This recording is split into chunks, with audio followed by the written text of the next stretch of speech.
Welcome to Meet the Vegans. In this episode we review A Beautiful Day in the Neighborhood. It certainly is.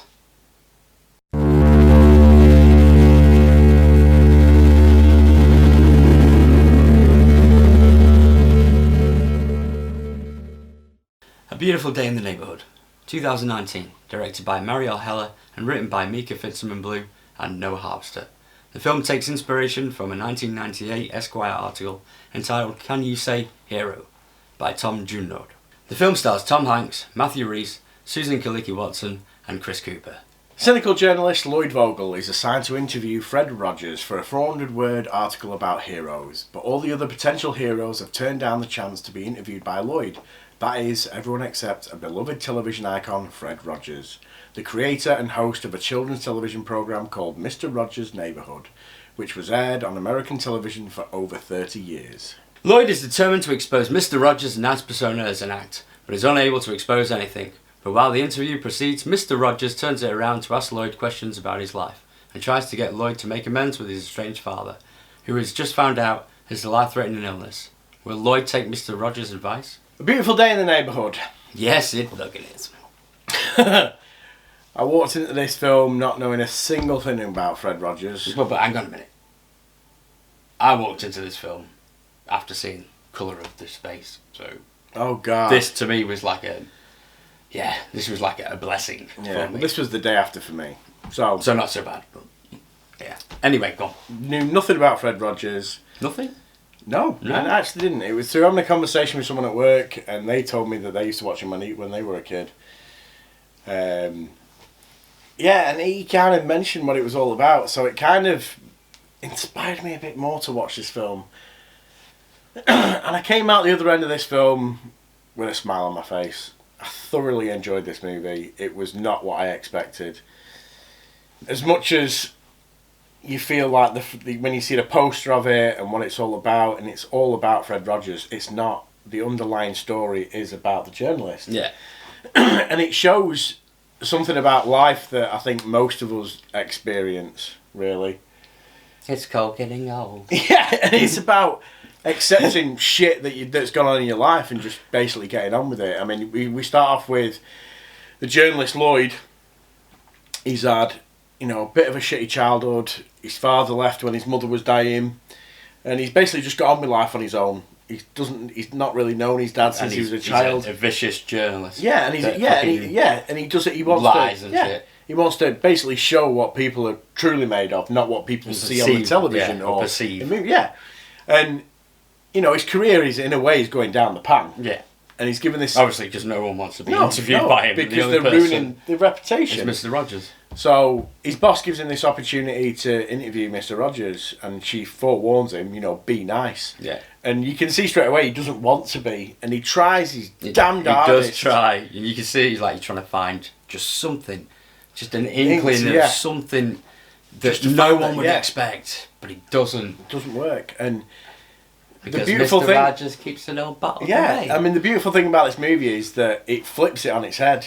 Yeah. It's not actually Lloyd interviewing Mr. Rogers, it's Mr. Rogers actually finding out about Lloyd. Yeah. And becoming this why friend. He's troubled. And it's really nice to see, and it's not often that you get to see these type of movies anymore.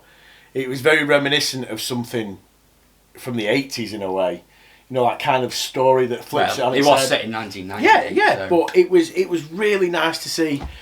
And the movie flowed very well. There was no real point in it that I got bored. Even though there was sad bits. There was some real sad bits. They sort of rolled over, not quick, but there was it rolled over nicely. But it gave you them funny, laugh out loud kind of life moments that actually do happen. Yeah. And that's what gave it that real feel about it. And you got this real sense that what was trying to do was turn this sad man into a happy man and need to realise what was going on in his life. Yeah.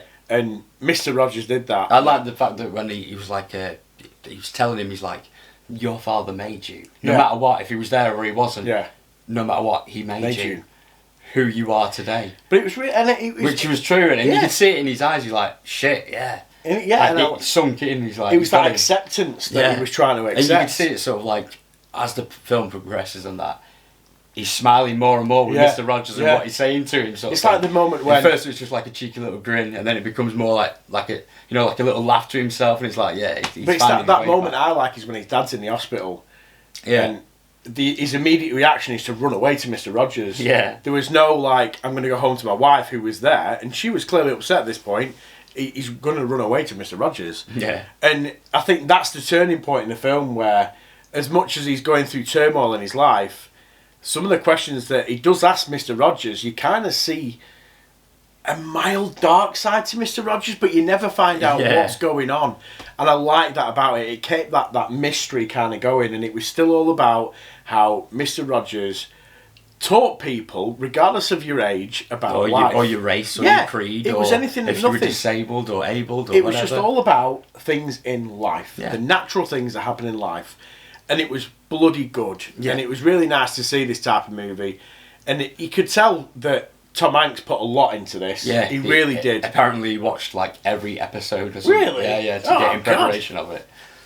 I mean, and it's worthy of Tom Hanks receiving an award for this. It was a really good performance by Tom Hanks, and I'm going back from Tom Hanks when I grew up watching him in bloody Splash, The Man with Big. One Red Shoe, Big, all them type of movies. Bachelor Party. Yeah, and Money Pit. Money. Bastard.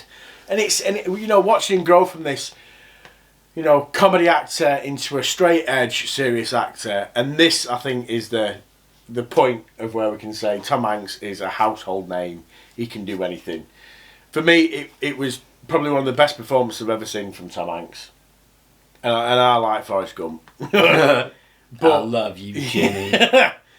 And it truly was, an uplifting film at points, and it was nice to see than your normal garbage that you're seeing out there. As much as I love a horror film, yeah, it made my night watching this film. Yeah, it was nice. It was a really nice film to see, and it was good to show, and it's nice to show that there are people out there with these issues, but all it needs to do, is talk to someone about it. Yeah, And Mr. it was Rogers. Mr. Rogers. Or maybe friendship. maybe a friend. Yeah, Isn't that nice? Yeah.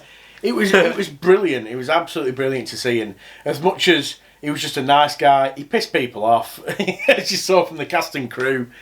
But they let him get on with it because he was naturally a nice guy, and he did it for 30 years. So, yeah, it was a bloody good film, and based on obviously a true story. What was he called? Tom Jugner? Says right there. Yeah, Jugner. There you go. Yeah. Just read from the auto cue. Yeah, I should have read from the auto cue. But yeah, and I'd it was actually nice. like to read that Article. Yeah, That's try and right. find it. I might try and find it tonight. It's Actually. probably online somewhere. No, it will be. And and it was really nice to see.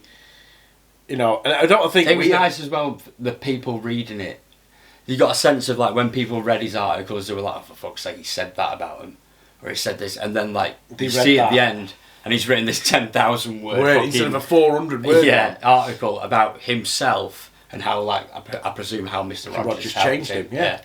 sort of thing. But they became you friends saw in that real sort life. of like they were like reading it like that. It's fucking good. Yeah. Sort of thing. But them two actually became friends in real life. Yeah.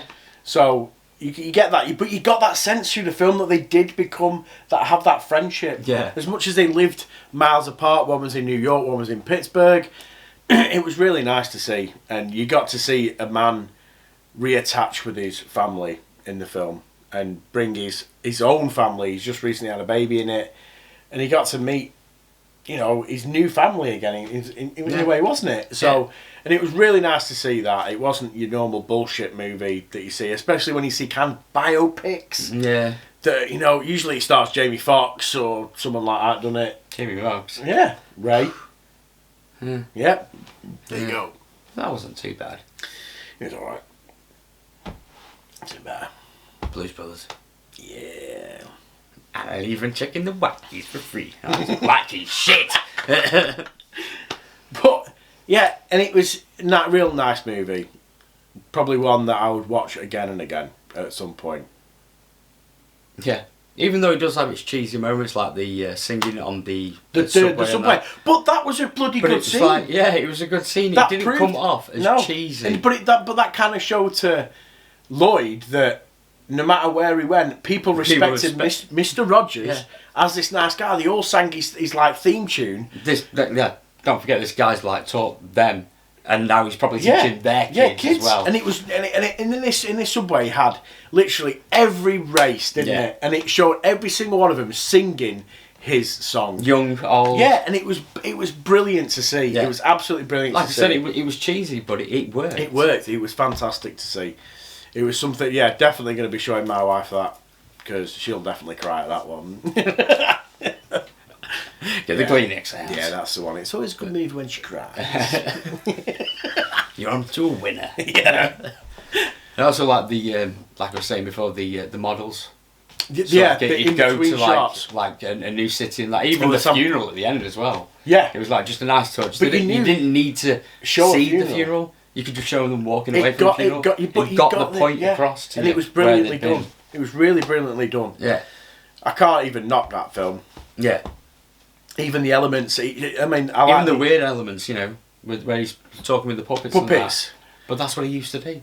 But they've even spawned an actual animated series of that tiger. Yeah. And it's on Daniel. YouTube. Yeah, and it's the son of Daniel that's on it, and it's on YouTube, and you can watch that. I didn't even know that. It was only through doing a little bit of research, and I found it from that. And I mean, it just shows what an impact that man must have had on American children, and that's a real good thing, you know, to have. And you know, we don't make television like that anymore. We don't. No. We don't. I was saying this the other day. Like it's like we used to have like how to. Yeah, how for now. Educational and that. Yeah, but that was there's really none good. of that anymore. No, you it's don't just get anything.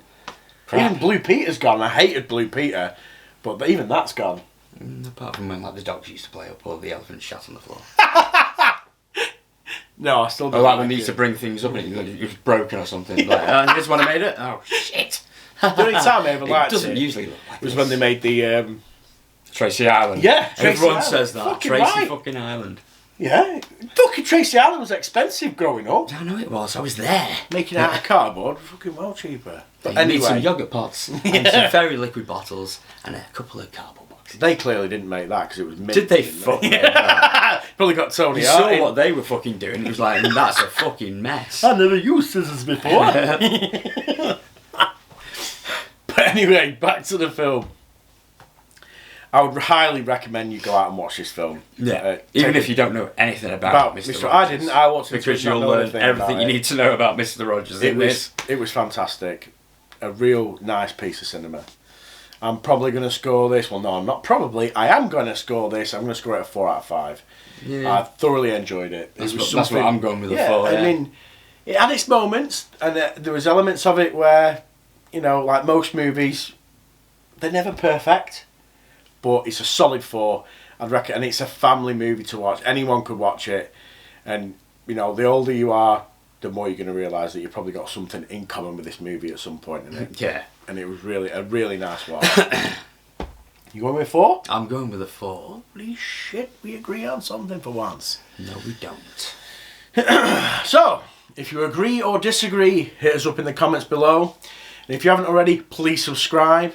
And smash that like button. Smash it hard. I've been Anthony. And I've been Neil. And remember, hail the vegans. It's a beautiful day in the neighbourhood. Especially all the other lyrics.